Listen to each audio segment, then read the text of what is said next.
ఈరోజు మనం హగ్గై గ్రంథ ధ్యానాల్లో 3వ భాగాన్ని ధ్యానం చేసుకోబోతా ఉన్నాం. దానికి సహాయకరంగా పరిశుద్ధ గ్రంథమైన బైబిల్ నుండి దేవుని వాక్యాన్ని చదువుకుందాం. హగ్గై గ్రంథం మొదటి అధ్యాయం మొదటి 5 వచనాలను మన ధ్యానానికి సహాయకరంగా మనం చదువుకుందాం. రాజైన దర్యావేషు ఏలుబడియందు 2వ సంవత్సరం 6వ నెల మొదటి దినమందు ప్రవక్తయగు హగ్గై ద్వారా యూదా దేశము మీద అధికారియు షయల్తీయేలు కుమారుడునైన జెరుబ్బాబెలుకును ప్రధాన యాజకుడును యెహోజాదాకు కుమారుడునైన యెహోషువకును యెహోవా వాక్కు ప్రత్యక్షమై ఇలాగు సెలవిచ్చెను. సైన్యములకు అధిపతియగు యెహోవా ఆజ్ఞ ఇచ్చున్నదేమనగా, సమయం ఇంకా రాలేదు, యెహోవా మందిరమును కట్టించుటకు సమయం ఇంకా రాలేదు అని ఈ జనులు చెప్పుచున్నారే. అందుకు యెహోవా వాక్కు ప్రత్యక్షమై హగ్గై ద్వారా సెలవిచ్చినదేమనగా, ఈ మందిరము పాడై ఉండగా మీరు సరంబి వేసిన ఎండ్లలో నివసించుటకు ఇది సమయమా? కాబట్టి సైన్యములకు అధిపతికు యెహోవా సెలవిచ్చినదేమనగా, మీ ప్రవర్తనను గూర్చి ఆలోచించుకొనుడి. ప్రియులారా, ఇది హగ్గై గ్రంథ ధ్యానాల్లో 3వ భాగం. ఈ భాగంలో మనం ఈరోజు మందిర నిర్మాణం ఆగిపోయినటువంటి 16 సంవత్సరాల కాలములో నాయకులు అనగా అధిపతి అయినటువంటి యూదుల అధికారి అయినటువంటి జెరుబ్బాబెలు, అదేవిధంగా ప్రధాన యాజకుడైనటువంటి యెహోషువ ఏం చేస్తున్నారు? తరువాత అప్పుడు యెరూషలేములోను యూదా దేశంలోను శేషించిన ప్రజలు ఏం చేస్తున్నారు? మందిర నిర్మాణం ఆగిపోయింది, 16 సంవత్సరాల పాటు ఆగిపోయింది. మందిరం పాడైపోతా ఉంది. మందిర నిర్మాణం గురించి ప్రజలు ఆలోచించడం లేదు. ఎందుకంటే దేవుడే తన ప్రవక్త అయినటువంటి హగ్గై ద్వారా నాయకులతో ప్రజలతో మాట్లాడుతూ ఉన్నాడు.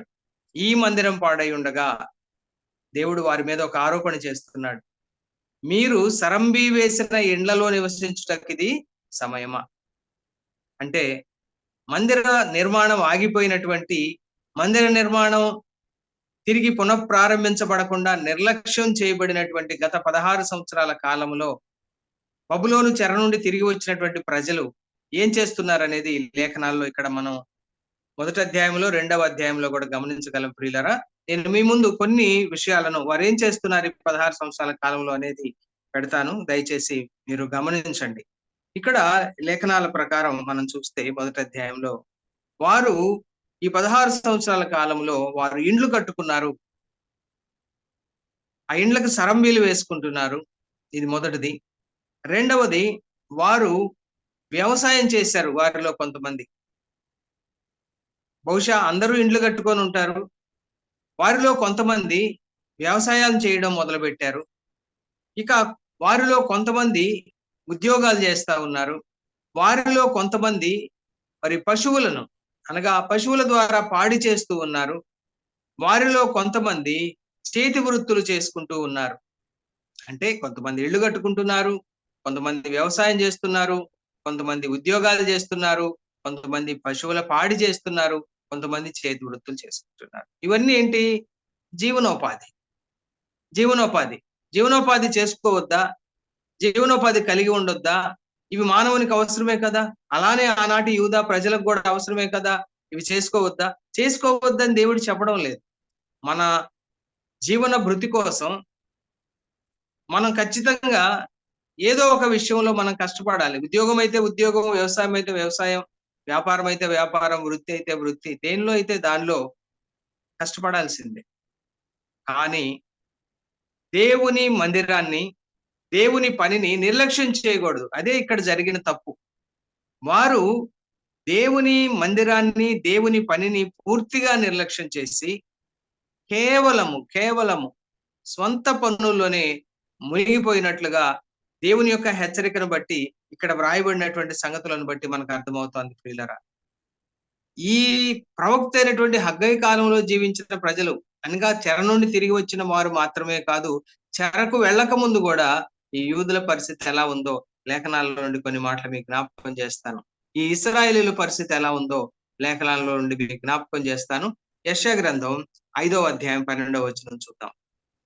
వారు సితార, స్వరమండల, తంబుర, సన్నాయిలను వాయించుచు ద్రాక్షారసము త్రాగుచు విందు చేయుదురు గాని యెహోవా పని యోచింపరు. చూడండి, ఇది చెరకు ముందు ప్రజల యొక్క పరిస్థితి. వారు ఏం చేస్తున్నారట? దేవునిని కానీ, దేవుని యొక్క కార్యాలను కానీ,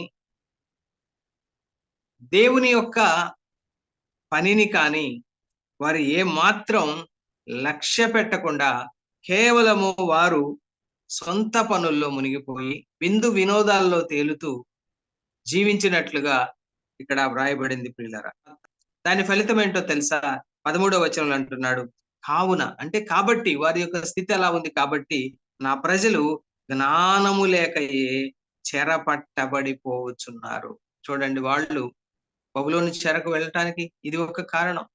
దేవుని మందిరాన్ని పూర్తిగా నిర్లక్ష్యం చేసి, దేవుని కార్యాలను పూర్తిగా నిర్లక్ష్యం చేసి వారు స్వంత పనుల్లో, స్వంత వినోదాల్లో మునిగిపోయి నష్టపోయినట్లుగా, చెరగపోయినట్లుగా మనం చూస్తున్నాం ప్రియులారా. ప్రజలు మాత్రమే కాదు, కాపరులుగా ఉండవలసిన వారు కూడా ఎలా ఉన్నారో ఇదే యెషయా గ్రంథం 56వ అధ్యాయం 11వ వచనంలో మనం చూడవచ్చు. కాపరుల గురించి ఇక్కడ మాట్లాడుతా ఉన్నాడు, ఇశ్రాయేలు కాపరుల గురించి. ఈ కాపరులు దేనిని వివేచింపజాలరు. చూడండి ఎంత మందమతులైపోయారో కాపరులు. దేవుని యొక్క ప్రజలను దేవుని యొక్క ఆజ్ఞలలో, కట్టుబాట్లలో, విధి విధానాల్లో నడిపించవలసినటువంటి నాయకులు అసలు దేనిని అనగా మంచి చెడు ఏది వివేచన అనేది లేని వారుగా వారు తయారయ్యారట. రెండవది, ఈ కాపరులు దేవుని మార్గంలో నడవలసినటువంటి కాపరులు, దేవుని మార్గంలో ఇశ్రాయేలు ప్రజలను నడిపించవలసినటువంటి ఈ కాపరులు తమకిష్టమైనటువంటి మార్గమున పోయారట.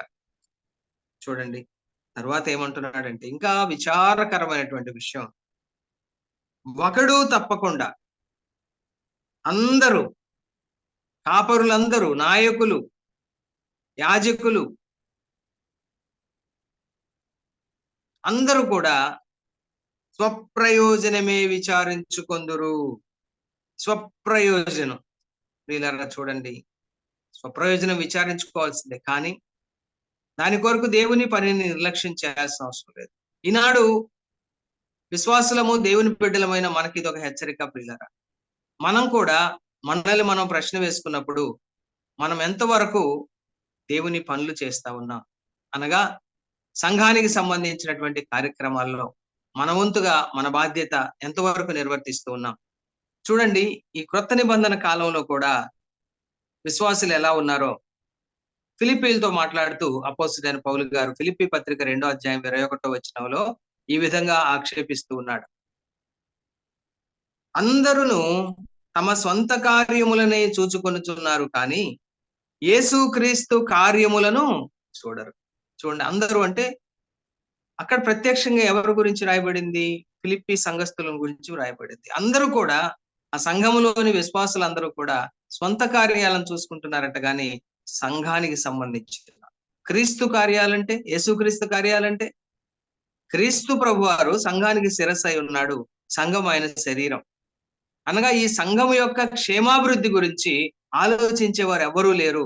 స్వప్రయోజనాల కొరకు, స్వంత పనుల కొరకు వారు విచారించుకుంటున్నారట, దాని కొరకే కష్టపడుతున్నారట, కానీ దేవుని యొక్క సంఘం యొక్క పనుల గురించి ఎవరు ఆలోచించట్లేదు. ఏంటి సంఘం యొక్క పనులు? దేవుని యొక్క పనులు సువార్త ప్రకటించడం, సంఘంలో పరిచర్య చేయడం, సంఘానికి నూతన వ్యక్తులను తీసుకొని రావటం, సంఘానికి నూతన కుటుంబాలను పరిచయం చేయడం, అదే విధంగా వ్యక్తిగతంగా సువార్త ప్రకటించడం, అదే విధంగా సంఘంలో పరిచర్య చేయడం. దేవుడు నీకు ఏ పరిచర్య అప్పగిస్తే ఆ పరిచర్య సంఘంలో చేయడం. కొన్నిసార్లు చేస్తూ ఉంటాం, కానీ ప్రయారిటీ దేనికి ఇస్తా ఉన్నాం? మన సొంత పనులకు ఇస్తున్నామా? దేవుని పనులకు ఇస్తా ఉన్నామా? సొంత కుటుంబానికి ప్రయారిటీ ఇస్తున్నామా? దేవుని సంఘానికి ప్రయారిటీ ఇస్తున్నామా? ఇది మన మట్టుకు మనం అందరం కూడా వ్యక్తిగతంగా పరిశీలన చేసుకోవాలి ప్రియులారా.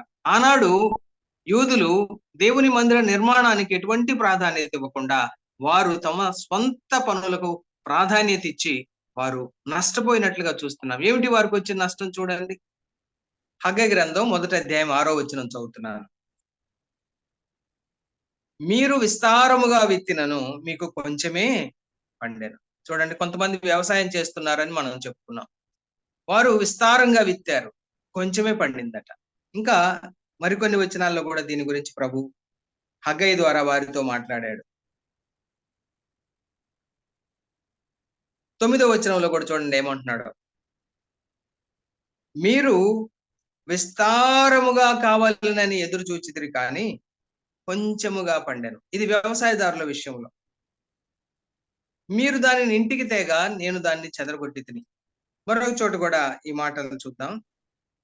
హగ్గయి గ్రంథం 2వ అధ్యాయం 16వ వచనం నేను చదువుతున్నాను. ఒకడు 20 కుప్పల కంకులు వేయగా 10 కుప్పలంత ధాన్యమే తేల్చున్నది. అంటే ఇదంతా కూడా వ్యవసాయం చేస్తా ఉన్న వ్యక్తుల గురించి. వాళ్ళు విస్తారంగా విత్తారట, నాట్లు వేశారు. ఉదాహరణకి 10 ఎకరాల్లో ఒక వ్యక్తి నాటాడు అనుకుందాం. 10 ఎకరాలకి పంట రావాలి. కానీ తీరా పంట సమయం వచ్చేటప్పటికి కేవలము 2-3 ఎకరాల్లో ఎంత పండుద్దో పంట అంతే ఇంటికి వస్తుందట. చూడండి, అంటే వ్యవసాయములో నష్టం. వారు ఆశించిన పంట రావడం లేదు. ఇక్కడ చాలా స్పష్టంగా చెప్తున్నాడు. 20 కుప్పల కంకులు వేస్తే 10 కుప్పలే ధాన్యం వస్తా ఉందట. ఇక్కడ కూడా మనం జ్ఞాపకం చేసుకున్నాం కదా, విస్తారంగా విత్తారు, పంట కూడా కొంచెమే పండుతా ఉంది. సరే, పండిన పంట కూడా ఇంటికి తెచ్చుకుంటే అది చెదరగొట్టబడతా ఉంది. ఇది వ్యవసాయదారుల విషయంలో. తర్వాత కొంతమంది ఏం చేస్తున్నారు, ఉద్యోగాలు చేస్తున్నారని చెప్పుకున్నాం కదా. చూడండి, అదే 6వ వచనంలో, 1వ అధ్యాయం 6వ వచనంలో, పనివారు కష్టము చేసి జీతము సంపాదించుకున్నను జీతము చినిగిపోయిన సంచిలో వేసినట్లు ఉందట. జీతం చినిగిపోయిన సంచిలో వేసినట్లుందట ప్రియులారా.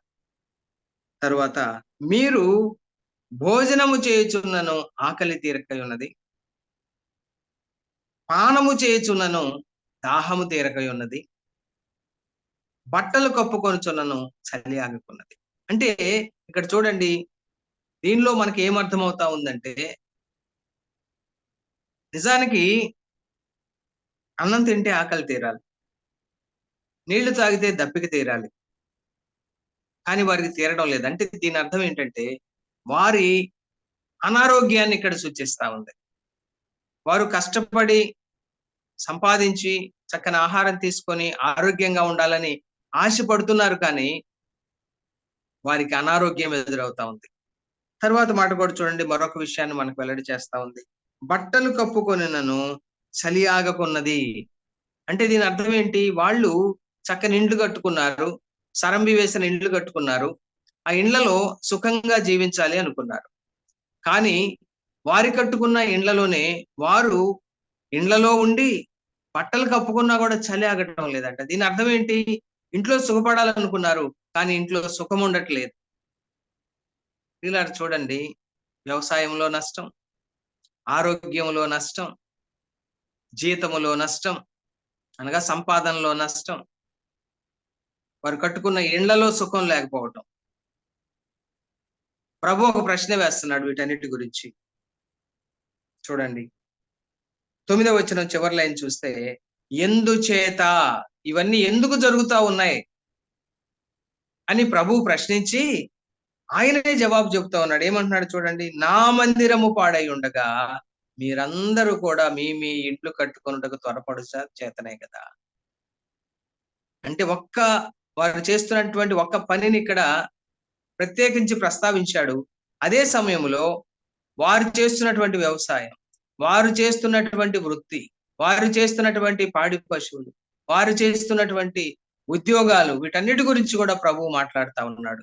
ఎప్పుడైతే వారు దేవుని మందిరం పాడై ఉన్నప్పటికీ కూడా సొంత పనుల్లో మునిగిపోయి ఉన్నారో, సొంత కుటుంబ క్షేమం గురించి, స్వంత క్షేమం గురించి ఆలోచించుకుంటా ఉన్నారో, నిజానికి ప్రభు అంటున్నాడు, మీ ప్రవర్తన గురించి ఆలోచించుకోండి.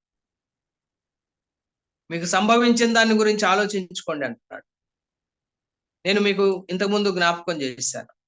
Central theme of Haggai, book of Haggai ఏమని చెప్పుకున్నాం? టెంపుల్ అనగా temple construction. At the same time మరొక థీమ్ ఏంటి ఈ హగ్గై గ్రంథానికి ఉన్నటువంటి సెంట్రల్ థీమ్? మరొక థీమ్ ఏంటంటే ఇంట్రాస్పెక్షన్ ఆఫ్ జూయిష్ పీపుల్. మనము దీనికి ఏమని చెప్పుకోవచ్చు అంటే విశ్వాసి యొక్క స్వపరీక్ష. విశ్వాస జీవితంలో స్వపరీక్ష అనేది చాలా ముఖ్యం. దేవుని పిల్లలకి స్వపరీక్ష అనేది చాలా ముఖ్యం. 5 సార్లు ఈ స్వపరీక్ష గురించి దేవుడు హగ్గై గ్రంథంలో మాట్లాడాడు. ఇక్కడ చూడండి చాలా స్పష్టంగా హగ్గై గ్రంథంలో 1వ అధ్యాయంలో 5వ వచనం, 7వ వచనం. అదే విధంగా 2వ అధ్యాయం 15వ వచనం, 18వ వచనం. తర్వాత 18వ వచనంలో మరొకసారి చూడండి. 5 సార్లు దేవుడు మీరు ఆలోచించుకోండి అన్నాడు. అనగా మీరు స్వపరీక్ష చేసుకోండి. 2 సార్లు ఏమన్నాడంటే మీ ప్రవర్తన గురించి ఆలోచించుకోమన్నాడు. 2 సార్లు ఏమన్నాడంటే మీకు సంభవించిన దాని గురించి ఆలోచించుకోండి. ఒకసారి మీరు ఆలోచించుకోండి అన్నాడు. అంటే ఇది ఇంట్రాస్పెక్షన్ ఆఫ్ బిలీవర్. ఎప్పుడైతే స్వపరీక్ష ఉంటుందో, ఎందుకు నాకు వ్యవసాయంలో ఇంత నష్టం వస్తా ఉంది? ఎందుకు నాకు ఈ అనారోగ్యం వచ్చింది? ఎందుకు నాకు సంపాదన నష్టపోతా ఉన్నాను? ఎందుకు నాకు సంపాదన సరిపోవడం లేదు? ఎందుకు నా ఇంట్లో సుఖం ఉండటం లేదు? అనారోగ్యం ఉంటా ఉంది, సమస్యలు ఉంటా ఉన్నాయి అని ఆలోచన చేసుకోవాల్సిన అవసరం ఉంది. ప్రియులారా, దేవుడు స్వపరీక్ష చేసుకోమన్నప్పుడు మనం ఎప్పుడు కూడా ప్రతి ఆరాధనా దినంలో బల్ల దగ్గర రొట్టె విరవక ముందు కొరింథీ మొదటి పత్రిక 11వ అధ్యాయం 23 నుండి 31 వచనాలు మనం చదువుకుంటూ ఉంటాం. ముఖ్యంగా అందులో 28వ వచనంలో ప్రతి మనుష్యుడు తను తాను పరీక్షించుకోవాలి అనేటువంటి మాట మనం చూస్తూ ఉంటాం. అంటే ఇది బల్ల దగ్గర పరీక్ష చేసుకోవడం అని కాదు, కానీ విశ్వాసి ఈ ఇంట్రాస్పెక్షన్ అనేది అనుదినము కలిగి ఉండాలి. కొన్నిసార్లు ఇప్పుడు హగ్గై కాలంలో యూదులకు ఏం సంభవించింది? ఇంట్లో సుఖ సంతోషాలు లేవు, వ్యవసాయంలో నష్టం వచ్చింది, అనారోగ్యం పాలయ్యారు, జీతం చిల్లి సంచిలో వేసినట్లుంది. అనగా వాళ్ళు వృత్తి కానివ్వండి, ఉద్యోగం కానివ్వండి, వ్యాపారం కానివ్వండి, కష్టపడి పనిచేసుకొని సంపాదించినటువంటి డబ్బులు ఎలా ఉంటున్నాయి అంటే చిల్లి సంచిలో వేసినట్టు. ఆదాయం వస్తుంది, అది ప్రయోజనకరంగా ఉండలేదు, అవసరాలకి డబ్బులు ఉండటం లేదు. ఇవన్నీ కూడా మన వ్యక్తిగత జీవితాల్లో కూడా అనేక సార్లు అనుభవంగా ఉంటా ఉంటాయి. పిల్లరా, ప్రభు ఏమన్నాడు? వారిని మీకు సంభవించిన దాన్ని ఆలోచన చేసుకోండి, ఎందుకు నాకు ఇలాగ జరుగుతా ఉంది అనేది ఆలోచన చేసుకోవాలి. ఈనాడు విశ్వాసంలో మనం కూడా స్వపరీక్ష చేసుకున్నప్పుడు, అనగా మనకు సంభవించిన దాన్ని ఆలోచన చేసుకున్నప్పుడు, అనగా కుటుంబంలో అశాంతి, కుటుంబంలో సమస్యల, ఉద్యోగంలో సమస్యల, జీతం వస్తానే ఉంది, వేల రూపాయలు వస్తానే ఉన్నాయి, 1వ తారీఖు అకౌంట్లో క్రియేట్ అవుతా ఉన్నాయి, కానీ 10వ తారీఖు కల్లా ఆ బ్యాలెన్స్ మాయమైపోతాం. తర్వాత డబ్బుల కోసం వెతుక్కోవాల్సిన పరిస్థితి వస్తాం, ఈఎంఐలు కట్టలేని పరిస్థితి, రకరకాలుగా నష్టాలు, అనారోగ్యం, ఇవన్నీ ఎందుకు వస్తున్నాయి విశ్వాసులకి? చాలా సార్లు మనం స్వపరీక్ష చేసుకున్నప్పుడు మనం లేఖనాల్లో గమనించాం కదా, మిమ్మును బట్టి అని దేవుడు అన్నాడు హగ్గై కాలంలో. ఇర్మియా కాలంలో మీ దోషములు ఆ ప్రకృతి క్రమాన్నే తప్పించినాయి అన్నాడు. వర్షాలు కురగపోవటానికి, మంచు కురగపోవటానికి, కరువు రావడానికి, అనావృష్టి రావడానికి మీరే కారణం అంటున్నాడు. చాలాసార్లు మనం ఆలోచన చేసుకున్నప్పుడు, వ్యక్తిగత పరిశీలన చేసుకున్నప్పుడు మనలో నేను జ్ఞాపకం చేశాను, మన దృష్టితో మనల్ని మనం పరీక్ష చేసుకోవటం కాదు, దేవుని దృష్టితో మనల్ని మనం పరీక్ష చేసుకోవాలి. వాక్యపు వెలుగులో మనల్ని మనం పరీక్ష చేసుకున్నప్పుడు దేవుడు మనలో ఎత్తి చూపించినటువంటి లోపాలు, దేవుని వాక్యం మనలో ఎత్తి చూపించినటువంటి లోటుపాట్లు మనం సరి చేసుకుంటూ దేవునికి ఇష్టలుగా ముందుకి కొనసాగుదాం. మన ప్రథమ ప్రాధాన్యత సంఘ క్షేమానికి ఇద్దాం. యేసుక్రీస్తు ప్రభు యొక్క కార్యకలాపాలకు ఇద్దాం. తరువాత మన సొంత పనులు చేసుకుందాం. దేవుడు అలాగ చేయడానికి మన అందరినీ తన ఆత్మ ద్వారా బలపరచును గాక. దానికి ప్రభువే కారణం చెప్తున్నాడు. నా మందిరము పాడై ఉండగా. వీళ్ళారా చూడండి, ఇది మనకు ఒక హెచ్చరిక. మనం కూడా ఏ స్థానిక సంఘంలో విశ్వాసులుగా మనం సహవాసం చేస్తున్నామో ఆ స్థానిక సంఘం గురించి, సంఘ క్షేమం గురించి మనము ఆలోచన చేయాలి. ఆలోచన చేయడం మాత్రమే కాదు, ఆ సంఘ క్షేమం కొరకు మన వంతుగా మనం ఏం చేయగలమో మన స్థానిక సంఘానికి మనం ఖచ్చితంగా ఆ యొక్క పరిచర్య చేయాలి ప్రియులారా. ఎవరికి దేవుడు ఏ తలాంతు ఇస్తే ఆ తలాంతుని మన సంఘ క్షేమం కొరకు మనం వినియోగించాలి. ఆనాడు హగ్గై కాలంలోనైతే వారికి ఉన్న ప్రథమ ప్రాధాన్యత ఏంటయ్యా, వారి ముందున్న మొదటి కర్తవ్యం ఏంటయ్యా అంటే ఆగిపోయిన మందిర నిర్మాణాన్ని తిరిగి ప్రారంభించి దాన్ని ముగించటం. ఆ నిర్మాణం చేసుకొని దాన్ని ముగించటం, మందిర నిర్మాణం చేసుకొని దాన్ని ముగించటం అనేది వారి ముందు ఉంచబడినటువంటి ప్రథమ కర్తవ్యం ప్రియులారా. అయితే ఒకటే ప్రశ్న దేవుడు ఆలోచన చేసుకోమంటా ఉన్నాడు, స్వపరీక్ష చేసుకోమంటా ఉన్నాడు. దేవుని మందిరానికి ప్రథమ ప్రాధాన్యత ఇవ్వవలసిన ఆవశ్యకతను దేవుడు గుర్తు చేస్తా ఉన్నాడు ప్రియులారా. అలాగైతే ప్రియ సహోదరుడా, ప్రియ సహోదరి, నీ స్థానిక సంఘానికి నీవు ప్రాధాన్యత ఇస్తున్నావా? సంఘక్షేమం కొరకు నీవు పాటుపడుతున్నావా? నేనేం చేయగలనంటావా? నాకే తలాంతు లేదంటావా? నీ ఇంట్లో మోకరించి నువ్వు సంఘక్షేమం కొరకు ప్రార్థన చేయి. సంఘంలో ఉన్న కుటుంబాల క్షేమం కొరకు నువ్వు ప్రార్థన చేయి. ప్రార్థన కూడా పరిచర్యే. నీకు తెలిసిన వాళ్ళని, నీ బంధువుల్ని సంఘానికి నడిపించు. వ్యక్తిగత సువార్త, రోడ్ల మీదకి వెళ్ళి వీధుల్లో సువార్త చెప్పలేకపోవచ్చు, అందరికీ అవకాశం ఉండకపోవచ్చు, కానీ నీ బంధువులకి, నీ స్నేహితులకి వ్యక్తిగతంగా సువార్త ప్రకటించే శక్తి నీకుంది. సువార్త ప్రకటించి అనేక మందిని ప్రభువులోకి నడుపు. స్థానిక సంఘానికి వారిని జత చేయి. అది గొప్ప పరిచర్య.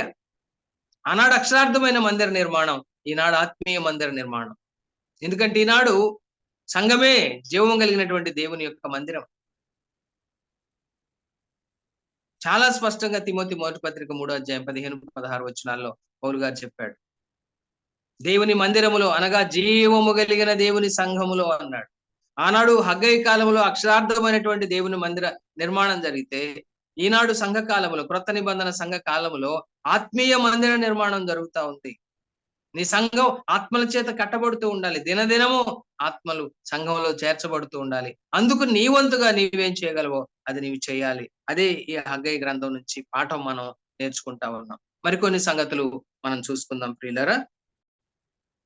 ఎందుకు ఆనాటి ప్రజలకు అంత కష్టం వచ్చిందో దేవుడు ఒక ప్రశ్న వేసి ఆయనే జవాబు చెప్తున్నాడు.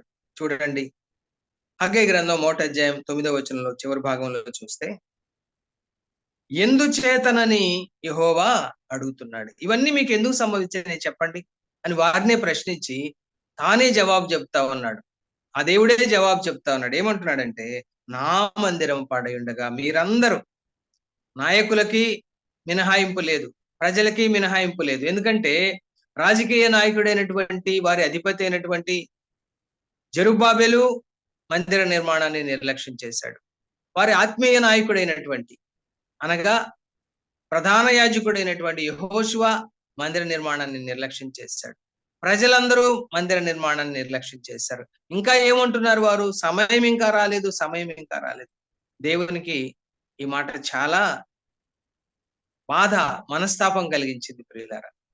అంటే దేవుని మందిర నిర్మాణానికైతే సమయం రాలేదు, కానీ సొంత పనులకైతే అంత అర్జెంటుగా, అంతగా సమయం ముంచుకొచ్చిందా? ఆలోచన చేద్దాం. చాలాసార్లు మనం దేనికి ప్రాధాన్యత ఇస్తున్నాం?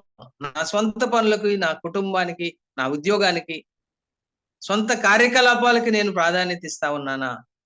దేవుని సంఘంలో జరిగేటువంటి కార్యక్రమాలకి, కార్యకలాపాలకి, క్షేమాభివృద్ధికి నేను ప్రాధాన్యత ఇస్తున్నానా అనేది మనం ఆలోచన చేసుకోవాలి ప్రియులారా. దేవుడు మనల్ని ప్రశ్నించక ముందే మనల్ని పరీక్ష చేసుకుందాం, మనల్ని ఇంట్రాస్పెక్ట్ చేసుకుందాం. దేవుడు అలా చేయడానికి మనందరికీ కూడా తన ఆత్మ నడిపింపును దయచేయును గాక. ముందుకు సాగి వెళ్దాం. ఇప్పుడు దేవుడు అంటున్నాడు, మీరందరూ కూడా మీ మీ ఇండ్లు కట్టుకుంటూ త్వరపడడం చేతనే మీకు ఇది సంభవించిందంటూ 10వ వచనంలో. కాబట్టి మిమ్మును బట్టి, నా పనిని నిర్లక్ష్యం చేసిన మిమ్మును బట్టి ఆకాశపు మంచు కొరకై ఉన్నది. ఆనాటి యూదుల యొక్క అవిధేయత ప్రకృతి మీద ఒక నెగటివ్ ఇంపాక్ట్ పడటానికి కారణమైంది. సహజ సిద్ధంగా కురిచేటువంటి మంచు, సహజ సిద్ధంగా కురిసేటువంటి మంచు వారి అవిధేయతను బట్టి ఆగిపోయినట్లు మనం చూస్తున్నాం. తరువాత భూమి పండకై ఉన్నది. చూడండి, చక్కగా పండేటువంటి భూమి. వారు నిజానికి వాగ్దాన దేశంలోకి రాకముందు ప్రభు ఏం చెప్పాడు వారికి? అది పాలు తేనెలు ప్రవహించే దేశం, చక్కని పంటలు పండేటువంటి దేశం అని చెప్పాడు. నిజమే అది.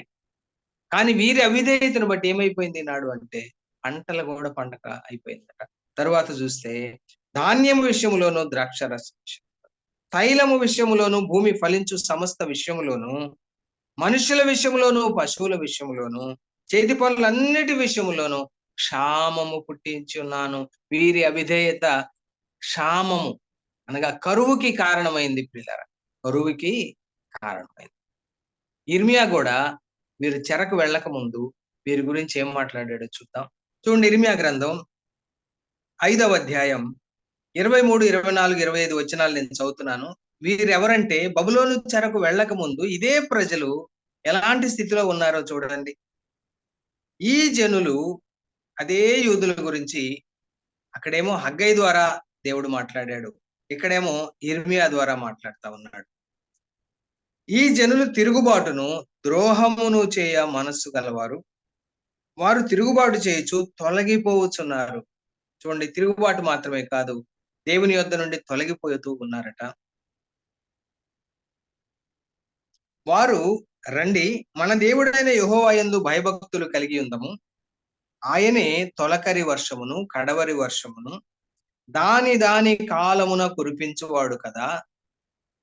నిర్ణయింపబడిన కోతకాలపు వారములను ఆయన మనకు రప్పించునని తమ మనస్సులో అనుకొనరు. చూడండి, తొలకరి వర్షం, కడవరి వర్షం, కోతకాలపు వారములు రప్పించేవాడు ఆయన, ఆయనే మనకిస్తాడు అని అనుకోరట వాళ్ళు. కాబట్టి దేవుడు ఏమంటున్నాడంటే, మీ దోషములు వాటి క్రమమును తప్పించెను. మీ దోషములు వాటి క్రమమును తప్పించెను. మీకు మేలు కలగకుండుటకు మీ పాపములే కారణం. ఎంత కఠినమైనటువంటి భయంకరమైనటువంటి మాట ప్రియులారా. మీకు మేలు కలగపోవటానికి మీ పాపాలే కారణం.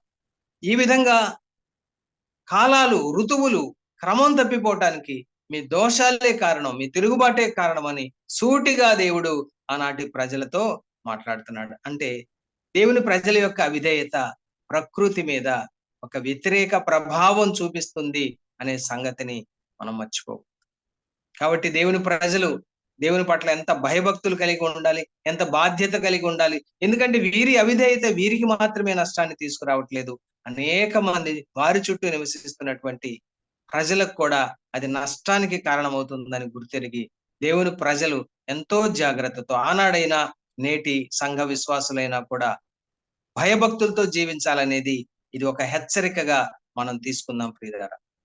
మనల్ని బట్టి మన చుట్టూ ఉన్న ప్రజలకు ఆశీర్వాదం రావాలే గాని మనల్ని బట్టి మనకు, అదే విధంగా మన చుట్టూ జీవిస్తున్న ప్రజలకు మనం నష్టాన్ని తెచ్చేవారుగా ఉండకూడదు అనేది మనం ఈ లేఖనాల ద్వారా హెచ్చరింపబడతా ఉన్నాం. కాబట్టి దేవుడు ఆనాటి యూదా ప్రజలను, వారి నాయకులను కూడా హెచ్చరిస్తున్నాడు. ఏంటంటే, మీ ప్రవర్తన గురించి ఆలోచించుకోండి, మీకు సంభవించిన దాని గురించి ఆలోచించుకోండి, మీరు ఆలోచించుకోండి, ఆత్మ పరిశీలన చేసుకోండి, స్వపరీక్ష చేసుకోండి. ఎక్కడ తప్పిపోయారో, ఎక్కడ దేవుని పని నిర్లక్ష్యం చేశారో ఆ సంగతిని పరిశీలన చేసుకోవాలి అని దేవుడు వారిని హెచ్చరిస్తున్నాడు. వారి ద్వారా ఈ లేఖనాలను బట్టి మనల్ని కూడా హెచ్చరిస్తున్నాడు. మనం ఏం చేయాలి? ఆనాటి ప్రజలు ఏం చేయాలి? చూడండి, కొన్నిసార్లు ఈ స్వపరీక్ష అనేది వారి విషయంలోనైనా మన విషయంలో ఎలా ఉంటుందో పౌలు గారు కొరింథీయులకు రాసిన మొదటి పత్రిక 4వ అధ్యాయం 4వ వచనంలో ఈ విధంగా తెలియజేస్తా ఉన్నాడు. నా యందు నాకు ఏ దోషమును కానరాదు. అయినను ఇందువలన నీతిమంతుడుగా ఎంచబడను. చూడండి, కొన్నిసార్లు సరే స్వపరీక్ష చేసుకుందాం అనుకొని నన్ను నేను పరిశీలన చేసుకుంటే పౌలు గారు అంటున్నాడు, పౌలు గారు కానివ్వండి, మీరు కానివ్వండి, నేను కానివ్వండి, చాలా సార్లు ఇదే మనస్థితి. పౌలు గారు అంటున్నాడు, నా యందు నాకే దోషము కానరాదు. మరి కనబడనంత మాత్రము చేత నేనేం నీతిమంతుడిగా తీర్చబడను. కారణం ఏంటో తెలుసా? నన్ను విమర్శించువాడు ప్రభువే. అంటే ఈ స్వపరీక్ష అనేది ఎలా ఉండాలంటే మన దృష్టికోణంలో నుంచి కాకుండా దేవుని దృష్టికోణంలో నుంచి ఉండాలి అనేది ఇక్కడ హెచ్చరిక. దేవుని దృష్టికోణం అంటే వాక్యపు వెలుగులో మనల్ని మనం విమర్శ చేసుకోవాలి. దేవుని వాక్యాన్ని ఆధారంగా మనల్ని మనం విమర్శ చేసుకోవాలి, స్వపరీక్ష చేసుకోవాలి. మరొక మాట సామెతల గ్రంథం 16వ అధ్యాయం 2వ వచనంలో అక్కడ గ్రంథకర్త ఒక హెచ్చరిక ఇస్తా ఉన్నాడు. ఒకని నడతలనియు వాని దృష్టికి నిర్దోషములుగా కనబడును. ఒకని నడతలనియు, ఉదాహరణకి హగ్గై కాలంలోని యూదుల నడతలు వాళ్ళని వాళ్ళు పరిశీలన చేసుకున్నప్పుడు వారికి అవి నిర్దోషాలుగానే కనబడవచ్చు. ఏం వ్యవసాయం చేసుకుంటే తప్ప, ఏం వ్యాపారం చేసుకుంటే తప్ప, ఏం పాడి పశువుల్ని పెంచుకుంటే తప్ప, ఏం ఉద్యోగాలు చేసుకుంటే తప్ప, వృత్తి చేసుకుంటే తప్ప, ఇళ్ళు కట్టుకుంటే తప్ప అని వారు అడిగుండొచ్చు. కానీ ఇక్కడ యెహోవా ఆత్మలను పరిశోధించును అంటున్నాడు. అంటే ఎప్పుడైతే దేవుడు వారి ఆత్మలను పరిశోధించినప్పుడు వారిలో ఉన్నటువంటి స్వార్థం అనేది బయటపడుతుంది ప్రియులారా. ఎందుకంటే స్వార్థము అని నేను ఎందుకంటూ ఉన్నానంటే, ఇవన్నీ నీకు కావలసినవే కానీ నీవు నిర్లక్ష్యం చేశావు. ప్రథమ ప్రాధాన్యత ఇవ్వాల్సినటువంటి దేవుని మందిర నిర్మాణానికి ఈనాడు సంఘ క్షేమాభివృద్ధికి నీవు ప్రాధాన్యత ఇవ్వకుండా స్వంత కార్యకలాపాల్లో మునిగిపోవటం అనేది దేవుని దృష్టిలో, ఒకవేళ నీ దృష్టిలో అది సరైనది అయినప్పటికీ కూడా దేవుని దృష్టిలో సరైనదిగా దేవుడు ఎంచటం లేదనేది మనకి హెచ్చరిక ప్రియులారా. ఆనాడు దేవుని యొక్క హెచ్చరికను హగ్గై ద్వారా విన్నటువంటి జెరుబ్బాబెలు అనగా నాయకులైనటువంటి జెరుబ్బాబెలు, యెహోషువ, అదే విధంగా శేషించిన ప్రజలు కూడా మరి ఆత్మ పరిశీలన చేసుకున్నారు. దేవుడైనటువంటి యెహోవా పంపిన ప్రవక్త అయినటువంటి హగ్గై ద్వారా విన్న మాటలను బట్టి మరి ఏం చేశారనేది తర్వాత వచనాల్లో మనం గమనిద్దాం ప్రియులారా. హగ్గై గ్రంథం 1వ అధ్యాయం 12వ వచనాన్ని చదువుతున్నాను, 12, 13 వచనాలు. షయల్తీయేలు కుమారుడైన జెరుబ్బాబెలును,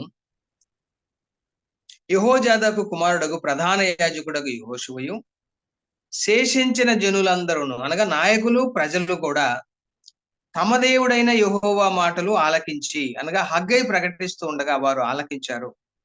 తమ దేవుడైన యెహోవా ప్రవక్త అయిన హగ్గైని పంపించి తెలియజేసిన వార్త విని యెహోవా యందు భయభక్తులు పూనిరి. చూడండి, వారిలో మార్పు వచ్చింది.